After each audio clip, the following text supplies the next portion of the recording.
मैं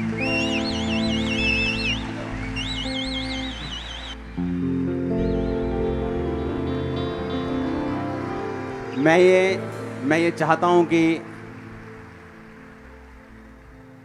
बाइबल में लिखा है जिसको सम्मान देना चाहिए उसका क्या करो, सम्मान करो। लेके आओ। सुनो सुनो सुनो सुनो, आप जानते हैं कि इनकी डाइट से मेरी आंखों के सामने लोग हील हुए हैं, मेरी आंखों के सामने।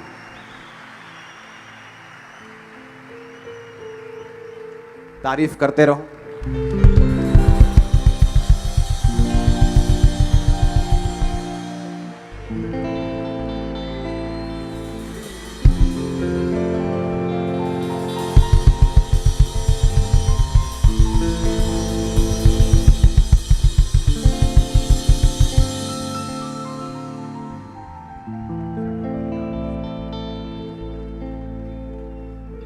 और इनके साथ डॉक्टर्स की टीम भी है। डॉक्टर संजीव सूद जो दयानंद आयुर्वेदिक कॉलेज के प्रिंसिपल हैं, वो भी आ जाओ।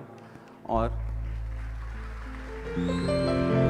डॉक्टर गगन और डॉक्टर अनु।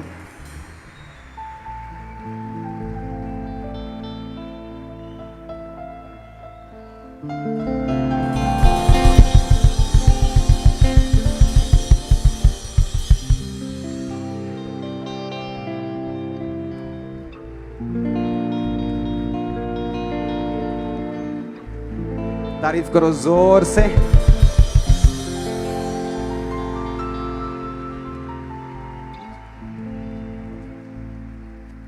बैठ जाओ बैठ जाओ।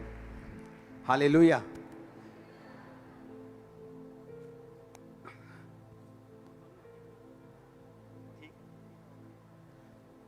अपने हाथों को उठाओ, बोलो जो कुछ आज मैं सुनूंगा मैं मानूंगा खुदाबंद, मेरे विश्वास को बढ़ा यीशु मसीह के सामर्थी नाम में।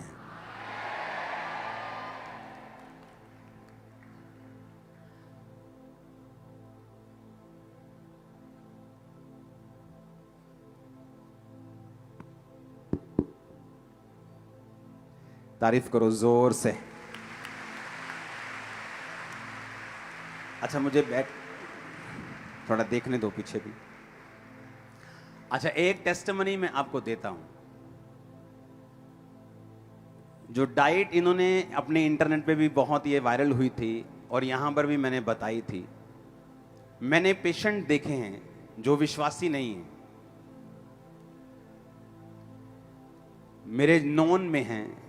जब उन्होंने ये डाइट फॉलो की, उनका ब्लड प्रेशर, उनकी शुगर, उनकी चीजें एग्जैक्ट नॉर्मल पे आ चुकी।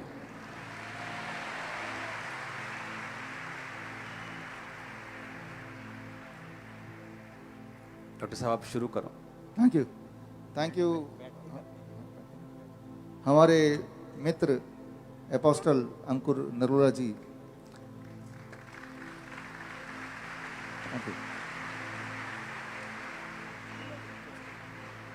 और दयानंद आयुर्वेदिक कॉलेज के प्रिंसिपल डॉक्टर संजीव सूद जी। दुनिया में सबसे दुखदाई चीज है बीमार रहते हुए जिंदा रहने की कोशिश में लगे रहना। अगर आप सोचें, गॉड ने हमें इस धरती में भेजा है, क्या हमें दर्द देने के लिए, बीमारी देने के लिए भेजा है? अगर ऐसा नहीं है तो हमारे आसपास याद कीजिए, अपने आसपास देखिए, हमारे खुद को देखिए, बहुत लोग बीमार हैं। डायबिटीज़ है, हाई ब्लड प्रेशर है, हार्ट डिजीज़ है, कैंसर है। एक बार अगर ये बीमारी हो जाती है, आपने ये सुना होगा कि वो ठीक ही नहीं होती कभी। दवा लेते जाते हैं, बीमार पड़ते जाते हैं, दवा लेते हैं, बीमार पड़ते हैं। पूरे दुनिया में ऐसा एक भी इंसान नहीं मिलेगा जो ये बोले कि कि मैंने डायबिटीज़ की दवा ले ली, अब मैं पूरी तरह ठीक हो गया, या मैंने ब्लड प्रेशर की दवा काफ़ी समय तक ली, अब मैं ठीक हो गया, या मैंने हार्ट की दवा ली, मैं ठीक हो गया, या मैंने कीमोथेरेपी कराई, अब मैं ठीक हो गया। ठीक होने का नाम ही नहीं लेते। फिर वो इंसान सोचता है कि मुझे बीमारी के साथ ही जीना है। लेकिन फिर भी एक बार सोचिए, अगर हम यहाँ बीमार हैं, ठीक होने का कोई ना कोई तो इंतजाम होगा, कोई ना कोई तो तरीका होगा। और जो तरीके हमारे पास अभी दिखाई दे रहे हैं दवाई खाने का, वो तरीका काम तो नहीं कर रहा। अगर काम कर रहा होता तो पूरे दुनिया में कम से कम एक इंसान तो उस दवाई को खाने के बाद ठीक हो जाता। अगर तो ऐसा कोई इंसान आपको मिले तो आप मुझसे मिलाइए। दरअसल दवाइयों से इंसान ठीक हो ही नहीं सकता। इस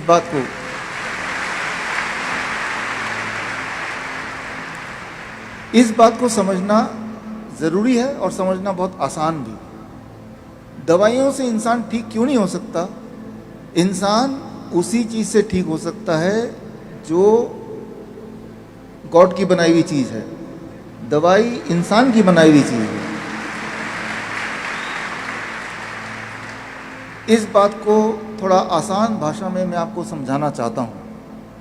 पहली बात तो जो हमारे मित्र अंकुर जी ने बोला, आज से 5 साल पहले मुझे आने का मौका मिला और तब ये सब नहीं था जो अभी छत देख रहे हैं हम।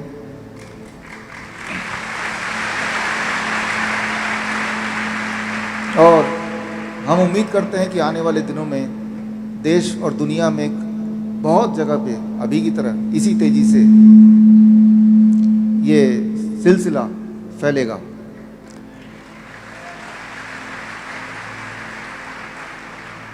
जिस डाइट की जिक्र अंकुर जी ने अभी की, DIP डाइट, जो पिछली बार मैंने बताया था, जो लोग पिछली बार नहीं थे, 5 मिनट में वो डाइट मैं बता देता हूँ और उसके बाद आगे क्या करना है वो बताऊँगा। फॉर एग्जाम्पल, आप अपने आसपास सभी से प्यार करते हैं, जिससे भी प्यार करते हैं उसको एक बार याद कर लीजिए। अभी आप बैठे हैं यहाँ पे, अचानक जिससे प्यार करते हैं या जिसको प्यार करते भी नहीं है, जिसे जानते भी नहीं है, आपके आंखों के सामने एकदम से गिर जाए, उसके सीने में दर्द हो, हार्ट अटैक बोलते हैं इसे, तो आप इस वक्त क्या करेंगे? आप बोलेंगे मैं तो भाई डॉक्टर को बुलाऊंगा, वो तो टाइम लगेगा आने में, एम्बुलेंस को बुलाऊंगा, हमें पिछले 4 किलोमीटर आने में तो मुझे 40 मिनट लग गए, एम्बुलेंस कहाँ से आएगा? कुछ तो करना पड़ेगा इसी वक्त। अगले 4 मिनट में अगर कुछ कर दिया तो उसका दर्द गायब हो सकता है, वो ठीक हो सकता है। 2 ही चीज़ है आपके पास जो ज़्यादा इम्पॉर्टेंट है, उस 2 के बिना आप जिंदा नहीं हैं। सांसों का चलना, धड़कन का चलना। इन दोनों को अगर आपने काबू में कर लिया तो बहुत कुछ आपके काबू में आ जाएगा। तो आज इन दोनों को कैसे काबू में करना है? अपने हाथ से या फिर गॉड के बनाई हुई चीज़ों से, वो हम सीखेंगे। उससे पहले आप में से जिनके माता पिता को डायबिटीज़ है, दवाइयों पे है, ब्लड प्रेशर है, दवाइयों पे है, थायराइड है, दवाइयों पे है, जोड़ों के दर्द है, दवाइयों पे है, आज एक बार फिर से वो DIP डाइट में आपको बोलता हूँ, आप याद रख लीजिए, कीजिएगा ज़रूर, ताकि दवाई उनकी छूट जाए, वो पूरी तरह स्वस्थ हो जाए। करना क्या होगा? बहुत ही आसान है। 12 बजे तक, सुबह जब भी उठें 12 बजे तक सिर्फ और सिर्फ फल खाना है। 3 से 4 तरह के फल। कौन से फल? जो फल आपको मिल जाए, जो फल सस्ता हो, जो आसानी से आपको मिल जाए, आसानी से आप खा पाएँ, जो आपको पसंद हो। मीठे से मीठा भी चलेगा, आम चलेगा, अंगूर चलेगा, चीकू चलेगा, केला चलेगा, सब कुछ। कितना खाना है, इसी में सारा गुण है। खाते तो सभी हैं, कितना खाना है, दैट इज़ वेरी इंपॉर्टेंट। आपके वजन को 10 से गुणा कर दीजिए। मेरा वजन है 70 किलो, 10 से गुणा करूँगा 700। अब इसको ग्राम कर दीजिए। कम से कम 700 ग्राम खाना है। यानी कि कल सुबह या फिर परसों, कल तैयारी कर लीजिए, जो भी आपके घर में डायबिटीज़ की दवा ले रहे हैं, कोलेस्ट्रॉल की दवा ले रहे हैं, बीपी की दवा ले रहे हैं, चुपचाप उनके वजन के मुताबिक, जैसे मैंने बताया, प्लेट आप अपने हाथ से बना के 4 तरह के फल अपने पसंद के डाल दिया कि यही उनका नाश्ता है। उससे भूख नहीं मिट रही तो क्वांटिटी बढ़ सकती है जितनी चाहे, लेकिन 700 ग्राम तो खाना ही है। मेरे लिए 70 केजी, कोई 60 केजी तो कम से कम 600 ग्राम तो खाना ही है। उसके अलावा कुछ नहीं खाना है 12 बजे तक। रोटी, सब्जी, ब्रेड, नूडल, चाय, कुछ नहीं। 12 बजे अब आता है लंच, दोपहर का खाना। पहले प्लेट वन में सलाद खाना है। कितना? आपके वजन इंटू 5। मेरा वजन है 70 केजी इंटू 5, 350 ग्राम। 350 ग्राम से कम खाऊंगा तो वो खाना है, 350 ग्राम या उससे अधिक खाऊंगा तो वो दवा है। खाना दवा बन गया। सलाद, टमाटर, खीरा, मूली, गाजर, ककड़ी या सलाद पत्ता, लाल, पीली, हरी, शिमला मिर्च, प्याज, 4-5 तरह के कच्ची सब्जी जिनके दांत मजबूत नहीं है, थोड़ा स्टीम कर लिया, थोड़ा उबाल लिया। लेकिन फॉर्मूला ये कि कितनी क्वांटिटी। इतना खाने के बाद 350 ग्राम, अब आप खाएंगे रोटी, सब्जी, दाल, चावल, जो खाना चाहते हैं वो खाएंगे, जो आप रोज खा रहे हैं वही खाएंगे। डिनर 7 बजे से पहले खत्म कर दें, और डिनर में भी वही करें जो मैंने अभी बताया। लंच के लिए दोपहर का खाना और रात का खाना एक जैसा। 2 चीज छोड़ दें। एक, जो चीज फैक्ट्री से निकल के आती है, बिस्किट, ब्रेड, पैक चीजें, राइट, या जो चीज जानवरों से निकल के आती है, दूध, दही, लस्सी, मक्खन, घी, पनीर, छाछ, चिकन, अंडा, छोड़ दें। जैसे ही आप ये करेंगे, जो लोग डायबिटीज के पेशेंट हैं, तीसरे दिन तक उनका ब्लड शुगर ऐसे नीचे जाने लगेगा, उनकी मजबूरी हो जाएगी गोलियों को, दवाइयों को छोड़ना या कम करना। इंसुलिन है तो इंसुलिन को 40% कम करना पड़ेगा, नहीं तो वो बहुत नीचे चला जाएगा। जो लोग ब्लड प्रेशर की दवाई ले रहे थे काफ़ी सालों से, 1 हफ्ते के अगर करेंगे तो उनका ब्लड प्रेशर की दवाई कम करनी पड़ेगी, नहीं तो ब्लड प्रेशर नीचे चला जाएगा। 3 टेस्टिमनीज हैं इनके डाइट की, जिनको मैं जानता हूं पर्सनली। एक आदमी जिसकी शुगर 550 के करीब थी और वो टीके लगाता था शुगर के, इंसुलिन के टीके लगते थे उसको। तो जब वो टीके लगाता था तो एक टाइम ऐसा आ गया उसकी लाइफ में कि जो टीके थे, टीके भी असर नहीं कर रहे थे। हॉस्पिटलाइज्ड होने के बाद डॉक्टर्स ने कहा कि कौन से आप टीके लेते हो? उसने कहा मैं फलाने टीके लेता हूं। डॉक्टर्स कह रहे थे कि शुगर की मेडिसिन जो है वो आप पे असर नहीं कर रही। और जब उसने ये सुना कि सुबह फ्रूट खाने, उसने कहा मैं तो पहले ही शुगर का पेशेंट हूं, सुबह फ्रूट खाऊंगा तो मैं मर ही जाऊंगा। डोंट वरी, सुनो मेरी बात। इस चर्च में डॉक्टर्स जो हैं वो हमारे मेंबर्स हैं। हम किसी डॉक्टर के खिलाफ नहीं, किसी MBBS के खिलाफ नहीं, किसी MD के खिलाफ नहीं, वो हमारी खुद की चर्च के मेंबर हैं। आपको हम ये नहीं कह रहे कि आप मेडिसिन छोड़ दो, आपको ये कह रहे हैं कि ये डाइट फॉलो करो, अपने डॉक्टर के पास जाना मत छोड़ो, क्योंकि वही आपको बताएगा कि आपको अपनी मेडिसिन थोड़ी करनी पड़ेगी क्योंकि आपकी बॉडी हील होना शुरू हो चुकी, वही खुद आपको बताएगा। आप समझ रहे बात मेरी?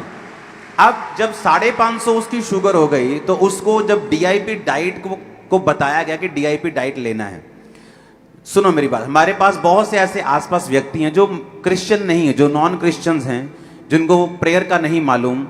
मैंने ऐसी टेस्टिमनी सुनी है जब उन्होंने DIP डाइट फॉलो की, मेरे नॉन में है इनकी डाइट फॉलो की, उस व्यक्ति के जो इंजेक्शंस थे वो खत्म हो गए, इंजेक्शन लेने बंद हो गए, उसकी शुगर 200-250 पे आनी शुरू हो गई।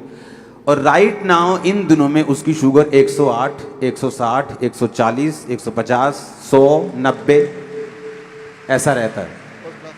और दूसरा, एक मेरे नॉन बिलीवर फ्रेंड हैं, वो अमेरिका के हैं और बड़े बड़े लोगों के साथ उनका उठना बैठना है, बड़े बड़े सुप्रीम कोर्ट के जज हैं, ऐसे लोगों के साथ उनका उठना बैठना है।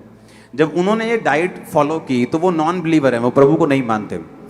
तो उनकी खुद की मुंह की टेस्टिमनी है कि ऐसा कैसे हो सकता है कि मेरा बीपी जो दवाइयों से कम नहीं हो रहा, वो इस डाइट से कम हो चुका है। जस्ट मॉर्निंग वो क्या करते थे, सुनो मेरी बात, जिनको बीपी की गोली भी लगी हुई, मॉर्निंग उठ के नारियल पानी पीना, साथ में कच्चा लहसुन, एक कच्चा लहसुन खाना, उसके बाद जितना भार है 80 किलो भार है तो 800 ग्राम फ्रूट खाना, दोपहर को 80 किलो भार है तो 350-400 ग्राम, 400 ग्राम वैसे बनता है लेकिन वो कम ही खाते लोग, 300-400 ग्राम सैलेड खाना। जब खत्म हो जाए, सैलेड फिनिश हो गया, तो उसके बाद जो भी चपाती, भार कम करना है तो 1 चपाती, भार बढ़ाना है तो 2 चपाती, वो आप पे डिपेंड करता है कि आपने मैंने कम करना था, मुझे कोई प्रॉब्लम नहीं फिजिकली, लेकिन मुझे वेट कम करना था, मैंने DIP डाइट से 20 किलो वेट कम किया है, बिना किसी प्रॉब्लम, बिना किसी मेडिसिन इमरजेंसी, जस्ट वेट कम किया।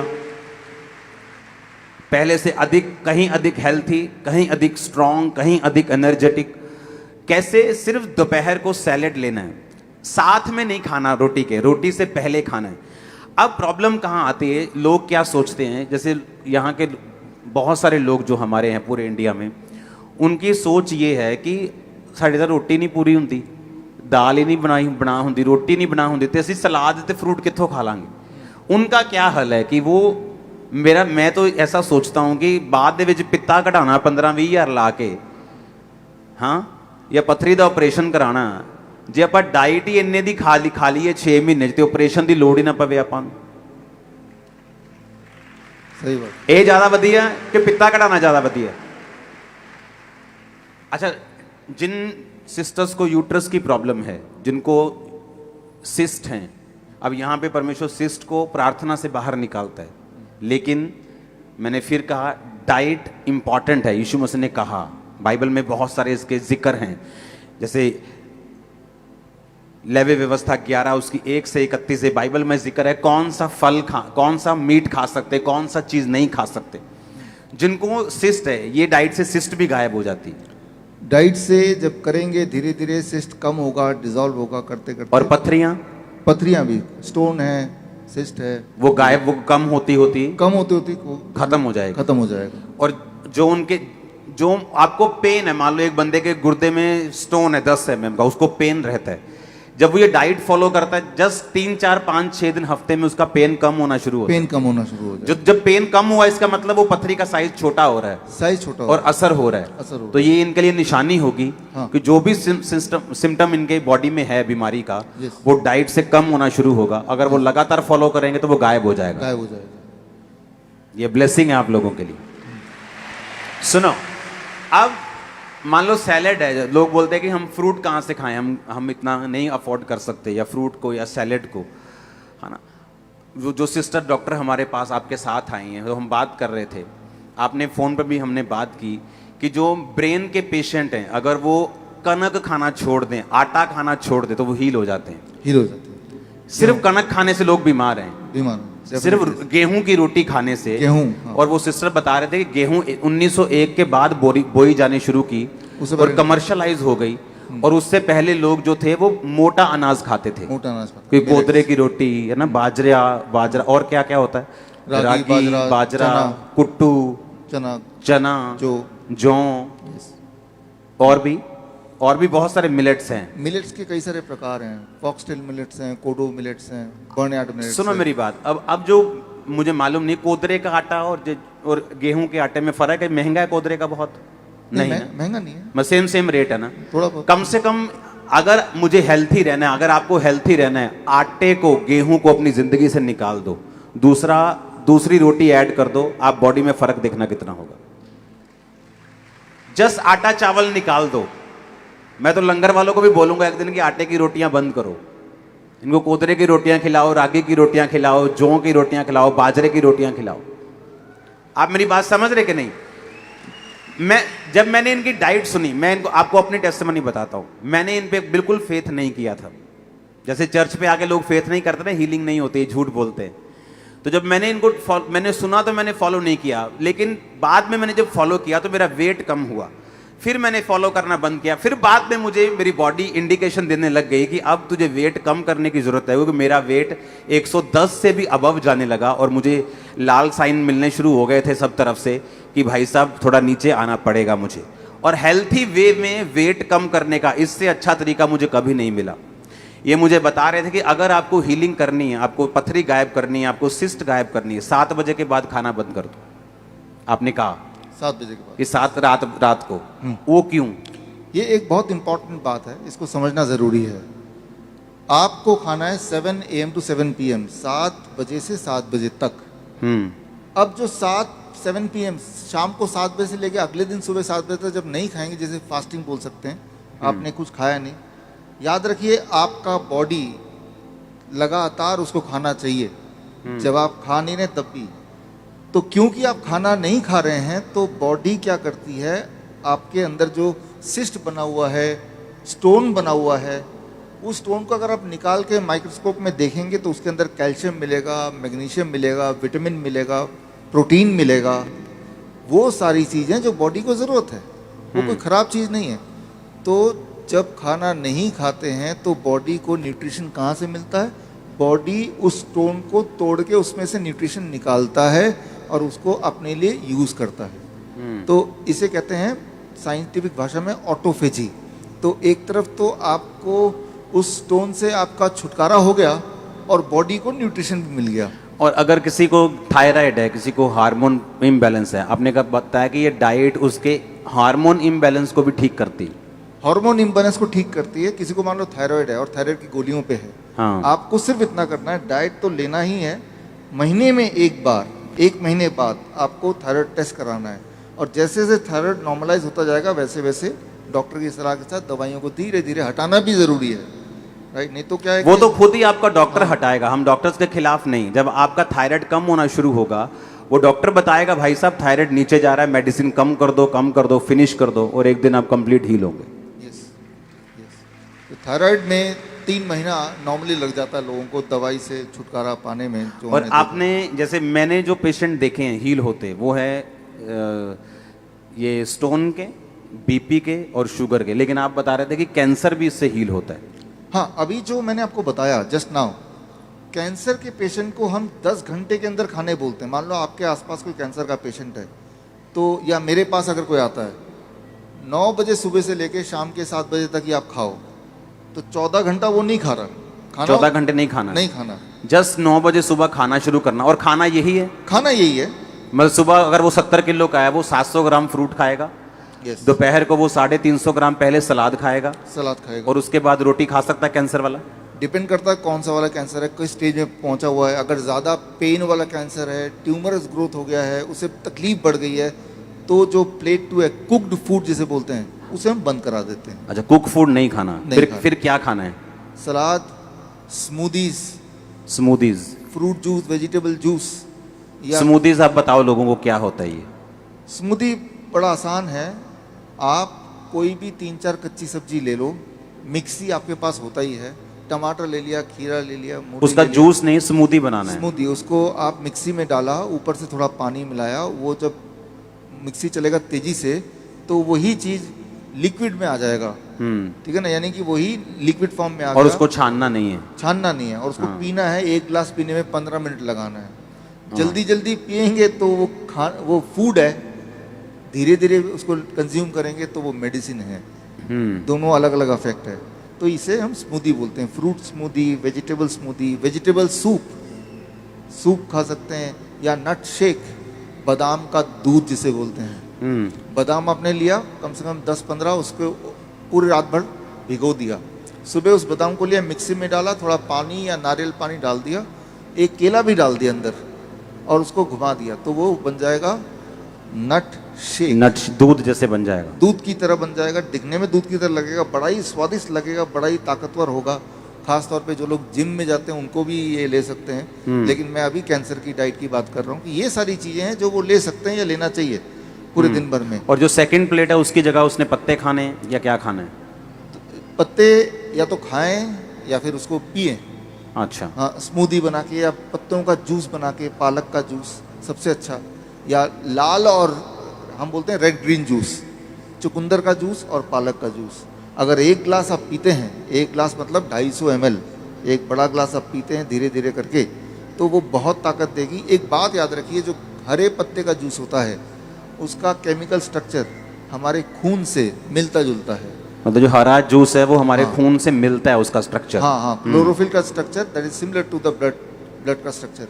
तो ये बात बन गई। हमारे बॉडी में जो खराब खून घूम रहा है जिसकी वजह से कैंसर है, उसकी जगह पे अच्छा खून बनने में आपका हरा जो जूस है वो मदद करेगा। एक टेस्टिमनी मैं आपको देता हूँ। एक व्यक्ति है, उसको जब उसको चेक करवाया तो उसका हार्ट बहुत दर्द करता था और बता ना उसको, जैसे पंजाबी में बोलते ना, उसको घबराहट होती थी बहुत। तो जब उसको चेक करवाया गया तो उसका बीपी 180 190 था। तो उसको जब डाइट पे दिया गया, डाइट पे लगाया गया, आप इमेजिन नहीं करोगे, विदाउट मेडिसिन मॉर्निंग वो नारियल पानी के साथ कच्चा लहसुन, उसके साथ फ्रूट, उसके बाद सैलेड, उसके बाद रोटी, सेम व्यक्ति बीपी 120 80 पे आ चुका है। एवरी डे चेक करते उसको। फर्स्ट क्लास, ऐसे ही होता है। Yes yes. और पहले में मुझे बिलीव नहीं था, मैं सोचता था कि यही तो हम खाते हैं शुरू से, वही खा रहे हैं, तो बीमार है कोई तो वो वही तो खा ही रहे हैं। लेकिन आपने बताया कि खाने का तरीका, टाइमिंग और खाने का जो तरीका है और क्वांटिटी है वो वैसी ही होनी चाहिए, तब जाके वो काम करते। और आपने पिछली बार ये बताया था कि जो सैलेड है, जो फ्रूट है, वो एक ट्रैफिक पुलिस की तरह काम करती है आपकी बॉडी के अंदर। Yes yes. कि अगर ट्रैफिक पुलिस नहीं होगी तो वो किधर भी लोग घुसेंगे। तो उसे ये नहीं मालूम बीपी कम रखना है या शुगर कम रखनी। अगर सैलेड है वो ट्रैफिक पुलिस है, फ्रूट है वो ट्रैफिक पुलिस है। वो बताता है कि कौन सी चीज कितनी बैलेंस में रखनी। और मैंने ये देखा है, मैंने देखा है पेशेंट ने शुरू किया, वो कुछ लोग यीशु मसीह को मानते भी नहीं, लेकिन उन्होंने मुझे लिख के भेजा कि दिस इज अनबिलीवेबल, कि मुझे बिलीव नहीं हो रहा, मैं 70 साल का हूं, मैं 80 साल का हूं, कि जस्ट यही फूड अलग तरीके से खा के मेरा बीपी एब्सोल्युटली नॉर्मल हो चुका है। अनबिलीवेबल बोलते हैं नीचे कि अनबिलीवेबल, यहाँ हमने सोचा भी नहीं कभी ऐसा हो सकता है। हाँ, ये आसान हो जाएगा। एक शब्द याद रखिए जो साइंस के स्टूडेंट आप में से, इनक्रिटिन हार्मोन, कल देखिएगा, छांटिए इसको गूगल में, इनक्रिटिन। इनक्रिटिन जो है वो पेट में एक हार्मोन है। अच्छा, वही ट्रैफिक पुलिस का काम करता है। ट्रैफिक पुलिस का? हाँ, लेकिन वो जो सिग्नल देता है उस सिग्नल को पहचानने की क्षमता फल और कच्ची सब्जी में ही है। अच्छा, कुक्ड फूड में नहीं है। अच्छा, उस कुक फूड ये पहचान नहीं सकता कि मुझे जाना किधर है। नहीं, इसीलिए लोग फिर बीपी शुगर बढ़ जाते हैं। हाँ, ऑलरेडी ब्लड में शुगर है और आपने कुक्ड फूड खा लिया। लोग खाते कुक फूड, और आटा तो यहाँ खाते ही खाते हैं, आटा चावल। तो वो सिग्नल नहीं पहचानेगा। सिग्नल बोल रहा रुको भाई, ब्लड में मत जाओ, ब्लड ऑलरेडी शुगर बढ़ा हुआ है। लेकिन वो समझ नहीं पा रहा आपका जो रोटी चावल है सीधा वो ब्लड में जाएगा और ब्लड का शुगर और बढ़ा देगा। लेकिन अगर आम खाएंगे तो आम के अंदर इनक्रिटिन का सिग्नल समझने की क्षमता है। तो वो या तो लीवर में छुप जाएगा या स्टमक में वेट करेगा, कोलोन से निकल जाएगा, या ड्रॉप करके धीरे धीरे ब्लड पे वो इंक्लूड होगा, एकदम से जंप नहीं करेगा। तो इनक्रिटिन हार्मोन एक पुलिस मैन बोल सकते हैं, ट्रैफिक मैन बोल सकते हैं। जिस व्यक्ति को 650 शुगर थी, उसके मुंह की वर्डिंग है कि मैं खुद हैरान हूं कि मैं सारा दिन फ्रूट खा के भी मेरी शुगर 100 पे है। इमेजिन करो आप, फ्रूट खा के, सैलेड खा के, रोटी खा के, खत्म क्या किया, रोटी बिल्कुल नहीं खाते, आटा बिल्कुल बैन है हमारे। मैं आटा खाता हूं, लेकिन जब मेरा फूड डे होता है कि आज चिकन बनया, ले आओ भी आटे दिया रोटियां, उंगला ना मेन के, हाँ अज दा पंजाबी खाते हैं, हाँ वो हम खाते हैं, लेकिन रेगुलर डाइट में मेरी फिनिश है। आटा मैं नहीं खाता हूँ, चावल मैं नहीं खाता हूँ, बिना किसी प्रॉब्लम के, कि मुझे कोई प्रॉब्लम नहीं, लेकिन फिर भी मैं फॉलो कर। और जो लोगों को प्रॉब्लम थी उनके मुंह की वर्डिंग है कि मैं खुद हैरान हूँ कि ये मीठा फ्रूट खा के भी मेरी शुगर 100 है, और मेरी आंखों देखी चीज है ये। इसलिए मैंने इनको दोबारा बुलाया आपके लिए। आप ब्लेस हो आज। इसे आपने कहा था थायराइड, हाँ, sugar, BP, cancer, heart disease सबसे बड़ा जो हार्ट जो, हाँ। और आपने कहा था कि अगर किसी को ब्रेन की प्रॉब्लम है, किसी को अगर फिट्स पड़ रहे हैं, तो वो आटा खाना छोड़ दे। इसमें दो चीज, फिट्स क्यों पड़ते हैं वो एक बार समझ लें, 1 मिनट लगेगा। हमारे बॉडी में, ब्रेन में स्विच है। जैसे यहाँ पे लाइट का स्विच है, स्विच को ऑन करेंगे तो ही लाइट ऑन होगा, स्विच को ऑन ही नहीं करेंगे लाइट कितना भी हो वो जलेगा ही नहीं। सिमिलरली हमारे ब्रेन में ट्रिगर है। कुछ लोगों में, हम में से, वो स्विच ऑन होता है, यानी कि वो फिट्स ऑन होता है 2 ही चीज़ों से, एक गेहूं या फिर ग्लूटेन। गेहूं के अंदर होता है ग्लूटेन, गेहूं याद रख लीजिए, या फिर एनिमल प्रोटीन, मीट से, हाँ मीट से। तो ये 2 चीज जैसे ही आप हटा देंगे तो वो स्विच ऑन ही नहीं होगा, फिट्स पड़ेगा ही नहीं। बहुत मतलब simple गेहूं बात। बंद कर देनी है, मीट क्यों? बंद कर देनी उन लोगों के लिए, उन लोगों के लिए। हाँ, क्योंकि उनको ऐसा फिट पड़ रहा है, तो उनका बॉडी जो है सेंसिटिव है इन दोनों चीज़ों से, तो दो को हटा दो, अब नहीं फिट पड़ेगा। दवाई कितना भी लेंगे फिट फिर भी पड़ता रहता है, लेकिन ये जब ट्रिगर ही नहीं है तो फिट पड़ने का सवाल ही नहीं है।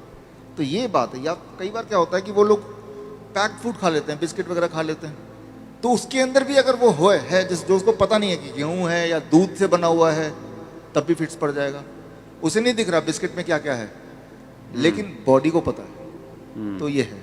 अभी आप बोल रहे थे कि फ्रूट्स खाने के बावजूद भी शुगर नॉर्मल है। मैं ऐसे बोलता हूँ, फ्रूट्स खाने की वजह से ही इसको शुगर नॉर्मल है, इसको इस तरह से रख लीजिए।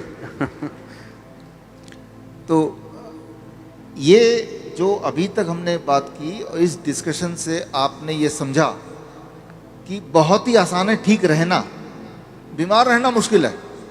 उल्टा सीधा खाओ, फिर दवाई भी खाओ, फिर उल्टा सीधा खाओ, बीमार रहना मुश्किल है।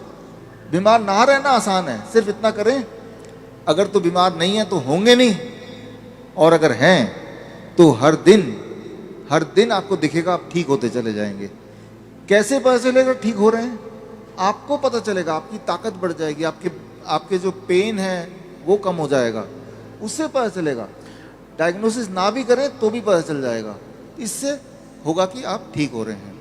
आपकी जो ये बुक अभी हमने करना है इसको, यस, जिसमें आपने बताया कि जो किडनी पेशेंट हैं जिनका डायलिसिस होता है, हाँ, वो किस तरह से डायलिसिस से बच जाते हैं और किडनी जो है प्रॉपर वापस हील हो जाती है। क्योंकि मोस्टली हमने देखा है कि जिसकी किडनी खराब हो गई वो ट्रांसप्लांट ही कराता है या मर जाता है।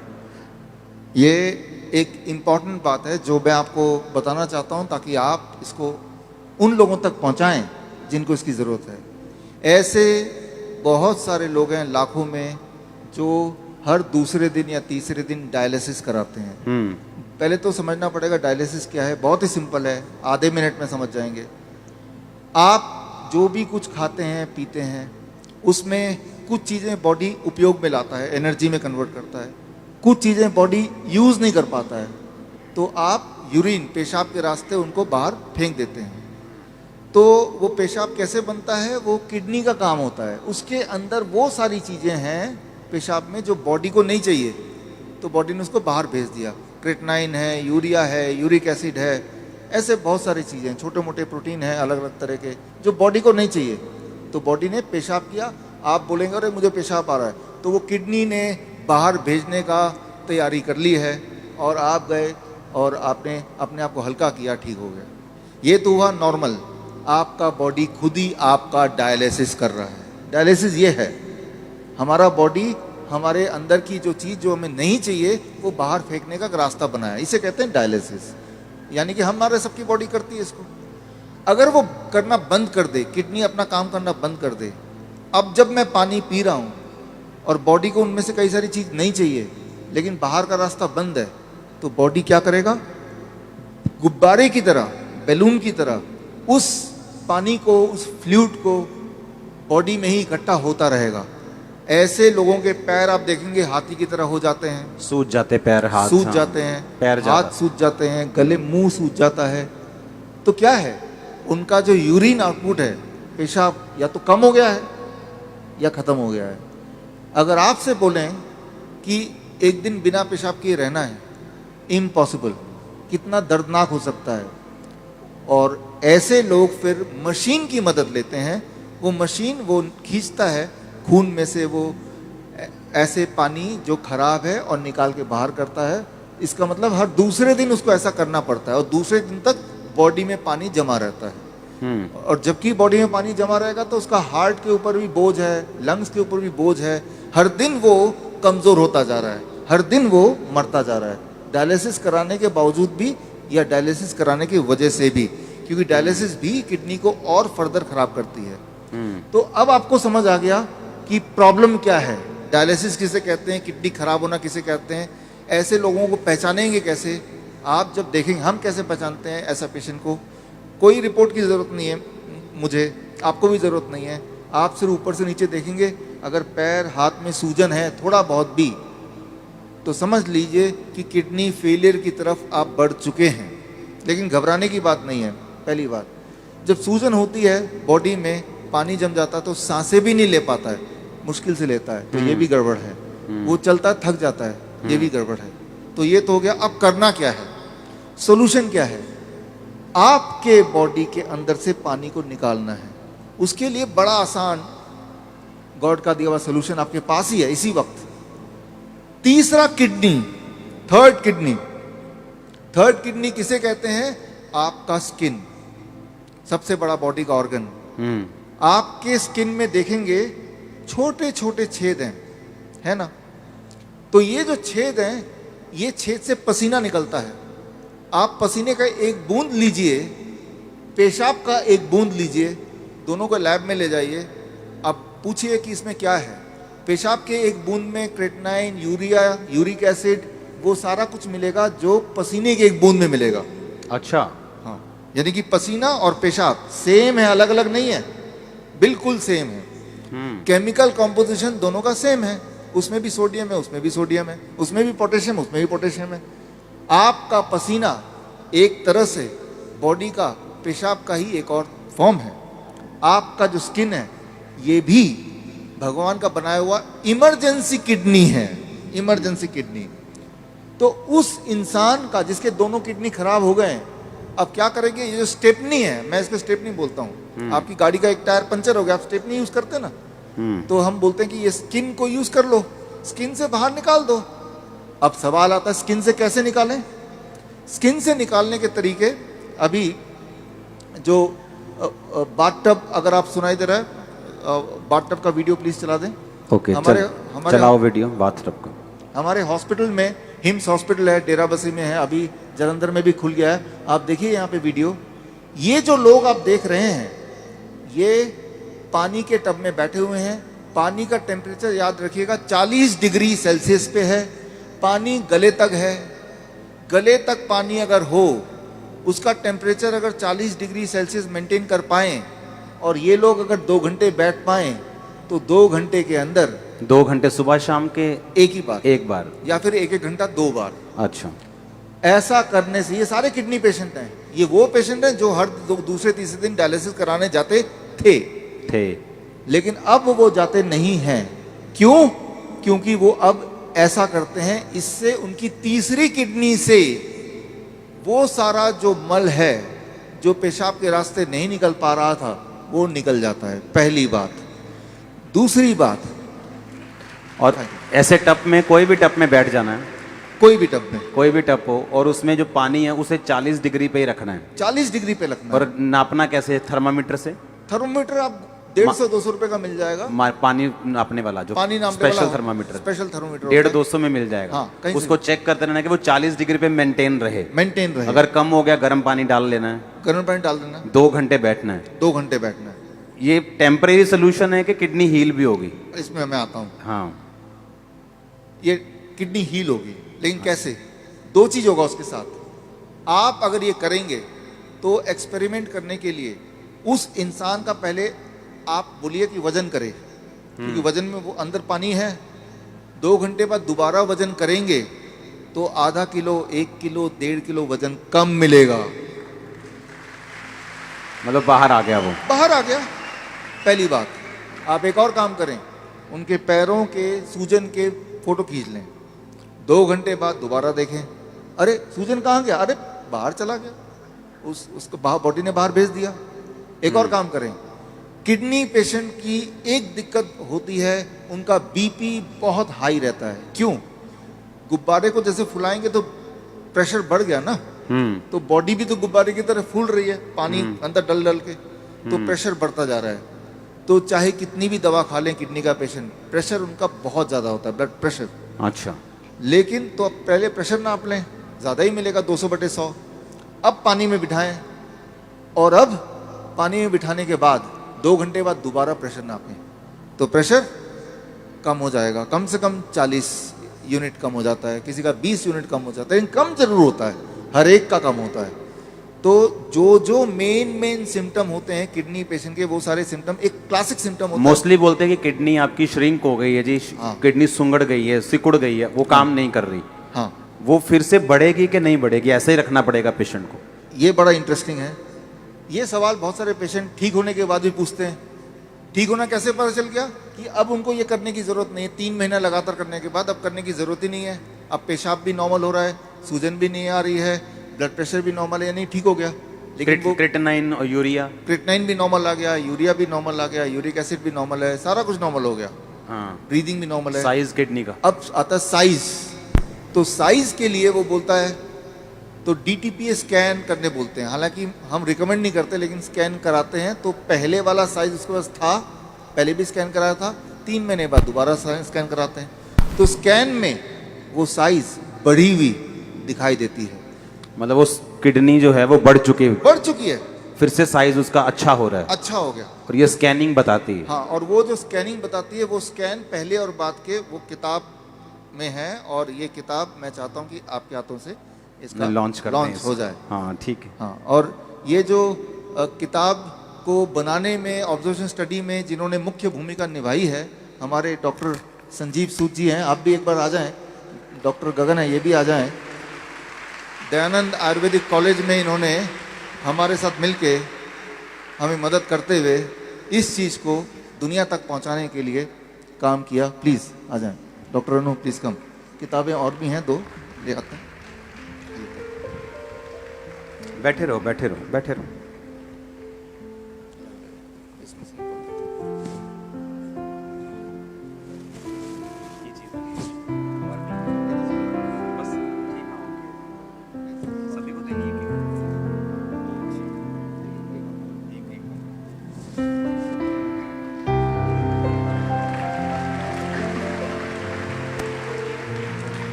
इसका नाम है प्रत्यारोपण, यानी किडनी ट्रांसप्लांट का अंत। ठीक। किडनी, आपकी खुद की किडनी ही काम करेगी, किसी और की किडनी की कोई आवश्यकता नहीं है। भगवान का दिया हुआ किडनी, उसी को स्टार्ट करना है, उसी को काम करना है। तारीफ करो सब। Thank you, thank you. तो अच्छा, हमने कितने ऐसे लोग आपके लोग मोहल्ले में ऐसे आपने देखे होंगे जो किडनी ट्रांसप्लांट नहीं करा सकते, डायलिसिस नहीं करा सकते, मर जाते हैं। देखे कि नहीं देखे? चर्च में हील होते हमने देखे हैं, लेकिन जो बहुत से लोग हैं जो यीशु मसीह को नहीं जानते, हमने हॉस्पिटल्स में देखा है। मेरे फ्रेंड्स हैं जो हॉस्पिटल्स चलाते हैं चैरिटेबल, वो बताते हैं कि किडनी पेशेंट किस तरह से आते हैं और उनके पास मशीन्स नहीं है, उनके पास स्ट्रक्चर नहीं है, और लोग ऐसे ही मर रहे हैं। और देखो, जब डाइट का जिक्र होता है तो यकीन नहीं होता कि डाइट से कैसे कोई हील हो सकता है, और ये भी यकीन नहीं हो रहा कि बाथटब में बैठ के या ऐसे ऐसे करके कैसे कोई हील हो सकता। और उसको खाना क्या है किडनी पेशेंट को? सेम DIP डाइट प्लस ये जो मैंने बताया, ये 2 घंटे बैठना है। 2 घंटे बैठना है। कई बार लोग 2 घंटे नहीं बैठ पाते, तो 1 घंटा करके 2 बार बैठ लिया। कई बार 1 घंटा भी नहीं बैठ पाते, चलो 40 मिनट करके 3 बार बैठ गए। 2 घंटे का आपको रूटीन पूरे दिन भर में 2 घंटे बैठते ना, तो यहाँ से जो जितने पोर्स हैं तब जाके पूरा निकलता है। ये एक रूटीन बनता है। और 3 महीने बाद फिर उसकी किडनी अपने आप काम भी करना शुरू करती है। अपने आप काम करना शुरू करती है, तो फिर ये बंद कर देना है। डाइट चलेगा जिंदगी भर, डाइट चलेगी। हाँ, इसको बंद कर देना है। ये बंद हो जाएगा, ये बंद हो जाएगा, और पेशेंट नॉर्मल रहेगा। पेशेंट अब वो पेशेंट ही नहीं है, अब वो पेशेंट नहीं, अब पेशेंट नहीं है, वो आप और हम जैसे हैं। नॉर्मल हो गया वो, हमारे जैसे। हाँ। अभी हमारे आपके शहर में जालंधर में GT रोड में देश का सबसे पुराना जो दयानंद आयुर्वेदिक कॉलेज, सबसे पुराना कॉलेज है, 125 साल हो जाएंगे अगले साल।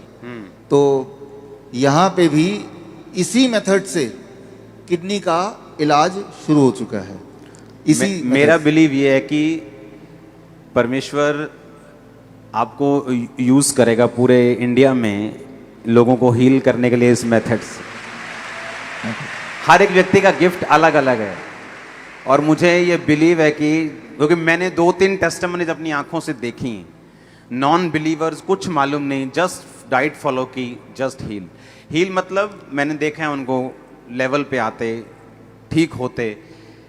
बाकी अगर कंप्लीट हीलिंग की बात करें वो तो हमें मालूम है कि यीशु मसीह कर सकते हैं, लेकिन डाइट इंपॉर्टेंट है। आपको ये बड़े ध्यान से सुनना है, समझना है। आमीन।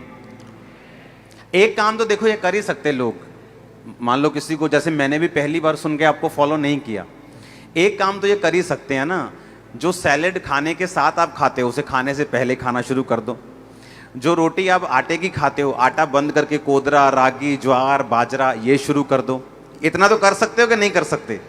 इतना करके ही आप देखना आपको फर्क पड़ना शुरू हो जाएगा। और कम से कम 12 बजे तक फल, हाँ, और फ्रूट जो 12 बजे तक खाने। हाँ, इतना अगर कर दें, आप बोले 1 हफ्ता करके देखेंगे, जस्ट 1 वीक। हाँ, अगर तो कुछ फर्क पड़ा तो करेंगे, नहीं तो छोड़ देंगे, कोई नुकसान तो और है आप नहीं। मुझे बता रहे थे कि जो बहनें जो जिनकी ट्यूब्स ब्लॉक हैं, जिनके यूट्रस ब्लॉक्ड हैं, इस डाइट से वो भी ओपन होते हैं। हाँ, उसमें कैसे, टेक्निकली कैसे?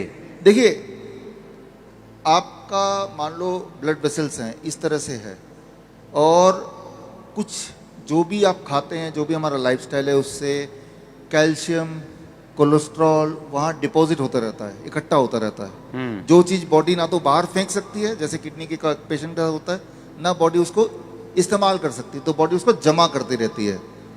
जब जमा करती जाएगी किसी भी ट्यूब की तरह, वो एक टाइम आएगा जब उसमें से वो पूरी तरह ब्लॉक हो जाएगी। हाँ, तो जिस तरह से ये ब्लॉक होता है, ठीक उसी तरह से ये जो डाइट है, ये डाइट क्या करता है, सबसे पहले आपके बॉडी का, याद रखिएगा साइंस के स्टूडेंट, नाइट्रिक ऑक्साइड की क्वांटिटी बढ़ा देता है। जब भी नाइट्रिक ऑक्साइड कहाँ बनता है? नाइट्रिक ऑक्साइड ब्लड वेसल के अंदर वाला जो लेयर है, वहाँ नाइट्रिक ऑक्साइड बनता है पूरे बॉडी में। अच्छा। नाइट्रिक ऑक्साइड जैसे ही बनता है तो वो एसिड की तरह कैल्शियम को क्लीन करने का, झाड़ू लगाने का काम करता है।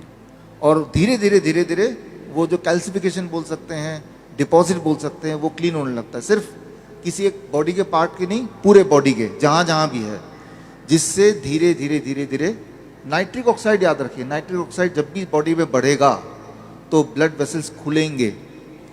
अच्छा, अगर नाइट्रिक ऑक्साइड को एकदम से बढ़ाना है, झटके से बढ़ाना है, मान लो अभी आप बैठे हैं, इमीडिएटली बढ़ाना है, तो क्या करना पड़ेगा? इमीडिएटली बढ़ाने की जरूरत कब पड़ेगी और करना क्या है? मान लो 1 मिनट में बढ़ाना है, तो क्या करना पड़ेगा? साइंस के स्टूडेंट नाइट्रिक ऑक्साइड आप जरूर देखें, what it means to the body, बाकी लोग ना भी देखें तो चल जाएगा। नाइट्रिक ऑक्साइड जब भी बढ़ता है तो बॉडी के जितने ब्लड वेसल्स हैं वो खुल जाता है। जब ये खुलेगा तो ब्लड प्रेशर घटेगा। तो उसके लिए हार्ट अटैक कब होता है? जब ब्लड जाना बंद, ब्लॉक हो गया, तो हार्ट अटैक हो गया। हार्ट अटैक कैसे पता चलेगा?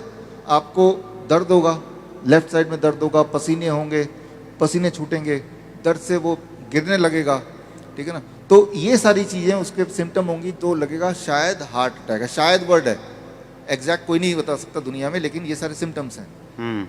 अब ऐसे में अगर उसका नाइट्रिक ऑक्साइड उसी वक्त बढ़ा दिया जाए एकदम से, तो ब्लड वेसल खुल गया, और खुलते ही उसको ब्लड सर्कुलेशन हो गया, एकदम से नॉर्मल उसी वक्त हो गया, जैसा कि हम अपने हॉस्पिटल में करते हैं। तो क्या करना पड़ेगा? पहली बात तो वो खड़ा है तो वो गिरने ही वाला है, उसको बिठाना है। कैसे बिठाना है ये आप देख लीजिए, पोस्चर जिसमें हार्ट थोड़ी देर तक जिंदा रहे, वो पोस्चर है। जमीन पे बिठाना है, मैं यहाँ पे कुर्सी में करके दिखा रहा हूँ, जमीन पे करके भी दिखाऊंगा। ये जो ऐसे बैठा हूँ मैं, ये देखिए पीछे दीवार है, और ऐसे इस पोस्चर में हार्ट प्रोटेक्टेड पोस्चर में होता है। अच्छा, हाँ, ये सबसे प्रोटेक्टेड है। जब भी कभी आपको ऐसा लगे, शंका हो कि इसको हार्ट अटैक आ गया है, दर्द है, और तब उसको ऐसे बिठा देना है 1 सेकंड के अंदर, उसी वक्त जमीन पे।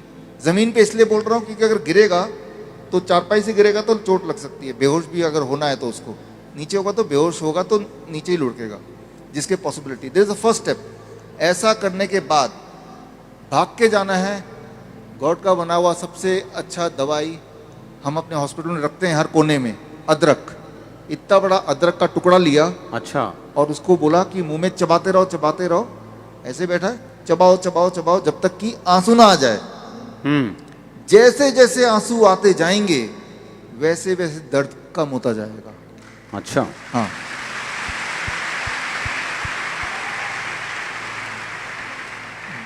दो बातें हैं, चाहे वो हार्ट अटैक हो, चाहे वो ब्रेन स्ट्रोक हो, पैरालिसिस आ गया, बॉडी का एक पार्ट काम ही नहीं कर रहा अचानक, तो वो चबाता गया। ब्रेन में किसी का क्लोट हो जाए और वो बेहोश हो जाता है। अगर तो बेहोश हो गया फिर तो चबा नहीं सकता वो। अगर नहीं हुआ तो उसको चबा नहीं, हाँ, एक तो बेहोश नहीं हुआ तब तो चबाएगा वो। बेहोश हो गया तो उसको होश में लाना है। कैसे लाना है होश में? 1 सेकंड में लाना है, उसी वक्त।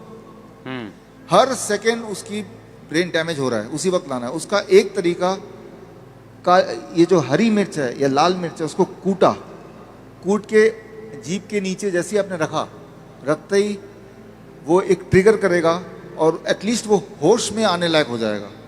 लाल मिर्च जो सूखी लाल जो मिर्ची पाउडर होता है वो मिर्ची पाउडर भी चल जाएगा या हरी मिर्च भी चल जाएगी। आपने कूटा, फटाफट जीभ के नीचे उसको डाल दिया, उस वक्त तो वो बेहोश है, उसको पता भी नहीं चलेगा, लेकिन एकदम से होश में आएगा। होश में आते ही अब चबाना शुरू कर दिया। तो पहले तो हम होश में लाते हैं, हमारी जो इमरजेंसी हेल्पलाइन नंबर है उसमें भी ये करते हैं। हमें पता है कि घर में ये दोनों चीज़ तो मिल ही जाएगी, ये तो हर एक के पास होगा ही।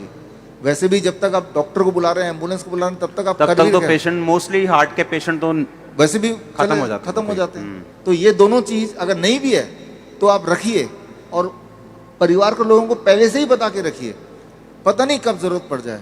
तो भगवान का दिया हुआ दवाई है, घर पे ही है, इस्तेमाल करना नहीं आता। अगर किसी के ब्रेन में क्लॉट आ गया तो वो क्लॉट कैसे खत्म हो सकता है? डाइट से?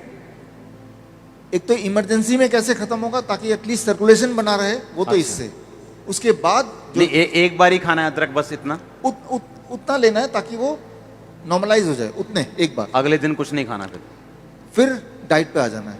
फिर डाइट पे आ जाना। डाइट पे आ जाना है, इसका मतलब ये है कि आपके हार्ट में देयर इज ए ब्लॉकेज। हाँ। अब उसको धीरे धीरे खत्म करना है। वो एक दिन में खत्म होगा नहीं, क्योंकि एक दिन में होना नहीं था।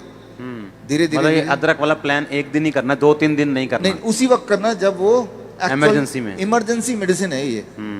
आप ऐसे भी अदरक चबा के देखो, आंसू आने लगेंगे आपको, ऐसे ही टेस्टिंग के लिए। और वो चबाना पड़ता है कई बार पेशेंट को 10-15 मिनट तक चबाता रहता है, आंसू आते रहते हैं, वो ठीक होता रहता है, रिवाइव होता रहता है। हाथ चलने लगे, पैर चलने लगे, वो खड़ा होने लगा, फिर जब ठीक हो गया चबाना बंद कर दिया। 15 मिनट तक भी कोई बात नहीं, चबाएगा। उसे अच्छा नहीं लगता लेकिन आंसू आ रहे हैं, लेकिन चबाएगा। लाइफ एंड डेथ का मामला है ना। तो हार्ट को रीस्टार्ट करने का ये तरीका जो कोई भी कर सकता है घर पे, ये आपको समझना है और आपको लोगों को समझाना भी है। ये बड़ा आसान है। 2 ही चीज़ें हैं, हार्ट और दूसरा है लंग्स। सांसें अगर रुक रही हैं, आपने देखा पिछले 2 सालों में लोगों को ऑक्सीजन सिलेंडर नहीं मिल रहा। सिलेंडर नहीं मिल रहा तो वो ऑक्सीजन सिलेंडर, देखिए यहाँ पे कितना ऑक्सीजन है ना।